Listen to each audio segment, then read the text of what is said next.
Hello students, आज हम देखेंगे उपभोग फलन। ठीक है, उपभोग फलन में कंजम्पशन फंक्शन है। उपभोग फलन को ही कंजम्पशन फंक्शन बोलते हैं।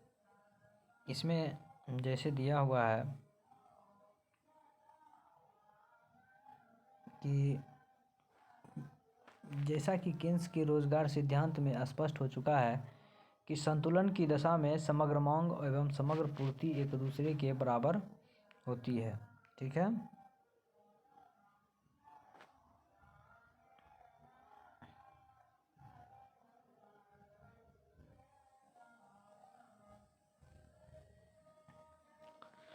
बराबर होती है। यहाँ समग्र मांग में भी दो तरह की मांग सम्मिलित होती हैं, एक उपभोग मांग और एक निवेश मांग। ठीक है, तो समग्र मांग कहने का मतलब उपभोग और निवेश मांग। अब उपभोग मांग किसे कहते हैं और निवेश मांग? उपभोग मांग से आशय उस अवस्था से है जो उपभोग की वजह से मांग में परिवर्तन होता है। निवेश मांग से आशय उस अवस्था से जो निवेश की वजह से मांग में परिवर्तन होता है। इन दोनों में उपभोग मांग अधिक महत्वपूर्ण है, क्योंकि जब इसमें परिवर्तन होता है तो रोजगार में भी प्रत्यक्ष रूप से परिवर्तन होता है। ठीक है, अब हमें समझना है कि उपभोग प्रवृत्ति क्या है, प्रोपेंसिटी टू कंज्यूम। ठीक है, तो यदि उपभोग की एक अनुसूची बनाई जाए जिसमें इस बात का वर्णन है कि आय में परिवर्तन के साथ साथ उपभोग में कैसे परिवर्तन होता है, यानी आय में परिवर्तन से उपभोग में कैसे तो इसे उपभोग की प्रवृत्ति अथवा उपभोग फलन कहा जाता है। यानी उपभोग प्रवृत्ति क्या बताता है? आय और उपभोग के बीच संबंध को व्यक्त करता है। तो forms of propensity to consume, उपभोग फलन के दो स्वरूप होते हैं। कौन कौन स्वरूप हैं? पहला है औसत उपभोग प्रवृत्ति और दूसरा है सीमांत उपभोग प्रवृत्ति। ठीक है, जिसको एपीसी बोलते हैं और ये हो गया एमपीसी हो गया। ठीक है, ये एग्जाम में क्वेश्चन बहुत पूछे जाते हैं। तो उपभोग प्रवृत्ति दो प्रकार के होते हैं, औसत उपभोग प्रवृत्ति और सीमांत उपभोग प्रवृत्ति। औसत उपभोग प्रवृत्ति कुल आय और कुल उपभोग के आपसी अनुपात को व्यक्त करती है, जो कि कुल उपभोग को कुल आय से भाग देकर प्राप्त की जा सकती है। तो एपीसी बराबर कंजम्पशन डिवाइड इनकम, तो एपीएस बराबर एस बाय वाई होता है। यानी एपीसी हो गया औसत उपभोग प्रवृत्ति, यहाँ एस है, सी मतलब कंजम्पशन हो गया, यहाँ एस कहने का मतलब क्या हो गया? एस कहने का मतलब यहाँ एपीएस में औसत बचत प्रवृत्ति एपीएस होता है ये। ठीक है, एपीएस, एस मतलब क्या हो गया? एस मतलब हो गया सेविंग।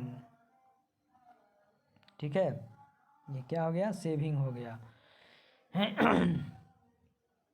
तो एपीएस बराबर हो गया, क्या हो गया? सी बाय वाई, यानी और एपीएस बराबर क्या हो गया? S by Y. तो ठीक है, यहाँ तक कहीं कोई दिक्कत नहीं है। अब एपीएस बराबर औसत उपभोग प्रवृत्ति, सी क्या हो गया? कुल उपभोग, वाई क्या हो गया? कुल आय, एस क्या हो गया? कुल बचत।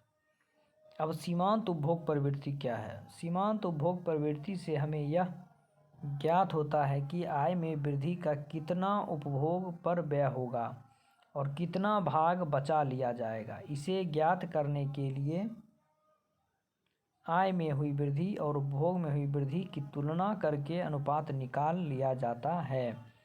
एमपीसी बराबर delta C by delta Y. क्या होता है? एमपीसी बराबर delta C by delta Y. ठीक है, तो यहाँ तक कहीं कोई दिक्कत नहीं है। एमपीसी का फुल फॉर्म क्या है? Marginal propensity to consume.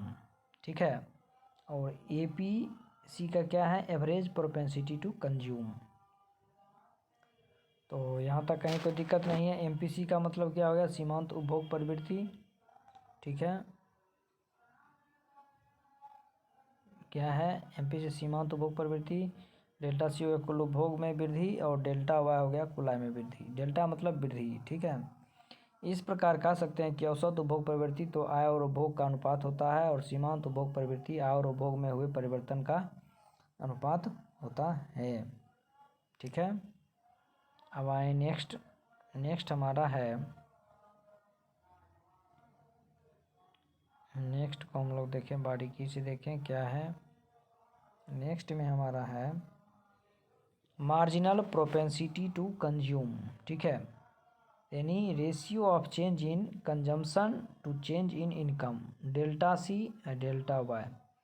तो डेल्टा वाई क्या है 500 रुपया, डेल्टा सी कितना है 100, यानी आय में जो परिवर्तन हो रहा है, इनकम में जो चेंजेज है वह है 500 और कंजम्पशन में जो चेंजेज है वह 100। तो एमपीसी बराबर क्या हो जाएगा, delta C by delta Y, ठीक है, 0.2।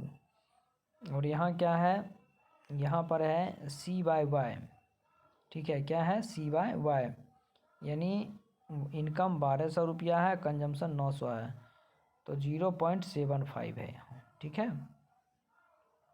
तो यहाँ तक कहीं कोई दिक्कत नहीं है। अब यहाँ पर हम लोग देखें, एक ग्राफ है, इस ग्राफ को अच्छे से समझना है, ये ग्राफ क्या है। तो इस ग्राफ में हम यदि देखें तो इसमें जो है ये हो गया कंजम्पशन, वाई एक्सिस पे क्या है, ये जो लाइन है हमारा, ये जो लाइन है ये हो गया ओ वाई हो गया और ये हो गया ओ एक्स हो गया, यहाँ पर सी हो गया कंजम्पशन और यहाँ पर वाई है, ठीक है। तो अब देखें ये जो लाइन हमारा गया है ये सी है और ये जो लाइन गया है ये हमारा वाई है, ठीक है। और इस बिंदु पर यानी जहाँ पर ये दोनों टेंजेंट हैं, ठीक है, एक बिंदु ये है, यहाँ से एक लाइन खींचा जाता है ये, और एक लाइन हमारा जो है ये यहाँ से खींचा जाता है, ठीक है। तो इसको हम लोग देखें तो यहाँ ये क्या है 45 डिग्री है, ये 45 डिग्री है ये, ठीक है। कंजम्पशन जब भी हमारा है क्या है वाई एक्सिस यानी ओरिजिन से ऊपर की ओर है, ठीक है, और इनकम जो हमारा है वो ओरिजिन से निकल रहा है, ओरिजिन से, क्योंकि जब हमारा इनकम भी नहीं होता है तो कंजम्पशन होते रहता है, इसलिए ये हमारा क्या है, ये हमारा वाई एक्सिस के ऊपर से निकलेगा ये, ठीक है। यहाँ तक कहीं कोई दिक्कत नहीं है। अब आगे हम लोग देखें इसमें क्या कहता है।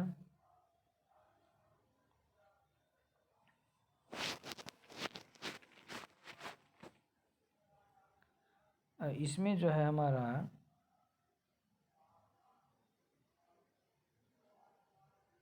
अब कहता है प्रॉपर्टीज ऑफ एमपीसी के बारे में, ये क्या है प्रॉपर्टीज ऑफ एमपीसी है, सीमांत उपभोग प्रवृत्ति हमेशा धनात्मक ही होगी, कभी भी ऋणात्मक हो ही नहीं सकती।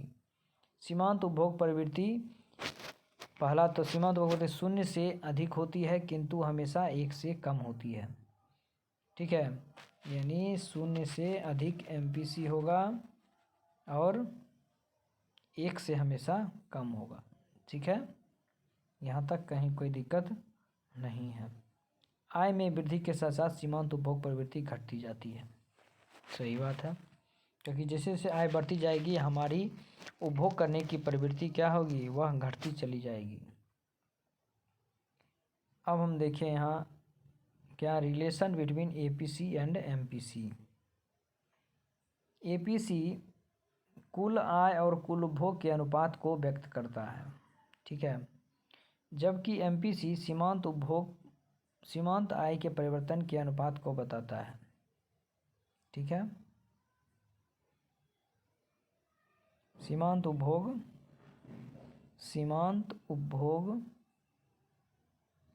एमपीसी क्या है, सीमांत उपभोग एवं सीमांत आय के परिवर्तन के अनुपात को बताता है। दूसरा, आय में वृद्धि होने से एपीसी और एमपीसी दोनों में कमी होती है किंतु एमपीसी में अपेक्षाकृत अधिक कमी होती है, ठीक है, ये यहाँ ग्राफ से स्पष्ट पता चल रहा है। इस ग्राफ में